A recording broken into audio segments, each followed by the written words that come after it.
बच्चों, let's see the question here. Question says that a tank 3 meter long, 2 meter wide and 1.5 meter deep is dug in a field 22 meter long and 14 meter wide.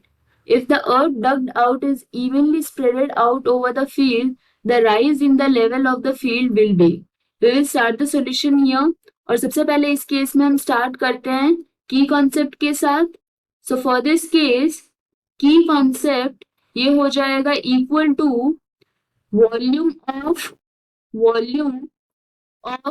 Cuboid.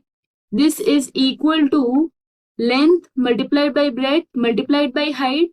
अब इस case के लिए हमारे पास जो given data है वो note down करते हैं. इसमें बोला गया है that we are forming a tank जिसकी लेंथ ब्रेड्थ और हाइट गिवन है. सो वॉल्यूम ऑफ टैंक ये फाइंड आउट करते हैं. सबसे पहले वॉल्यूम ऑफ टैंक ये हो जाएगी इक्वल टू लेंथ है 3 मीटर मल्टीप्लाइड बाई विड्थ यहाँ पे गिवन है 2 मीटर और डेप्थ गिवन है 1.5 मीटर. तो जब इसको सिंप्लीफाई करेंगे ये हो जाएगा equal to 9 metre cube. Next इस केस में बोला गया है that if the earth dug out is evenly spread out over the field, then we have to find the rise in level of the field.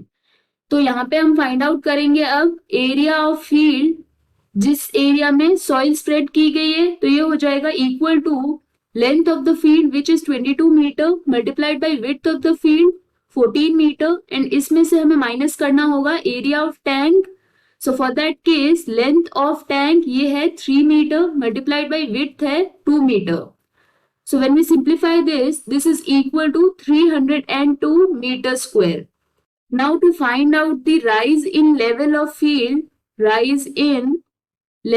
field ये हो जाएगा equal to volume of sand that is spread over the field वो हो जाएगा equal to volume of tank and इसको divide करना होगा area of field जितने एरिया में सैंड को स्प्रेड किया गया है. So this is divided by area of the field जो हमने फाइंड आउट किया है. So this will be equal to 9 meter cube divided by 302 meter cube.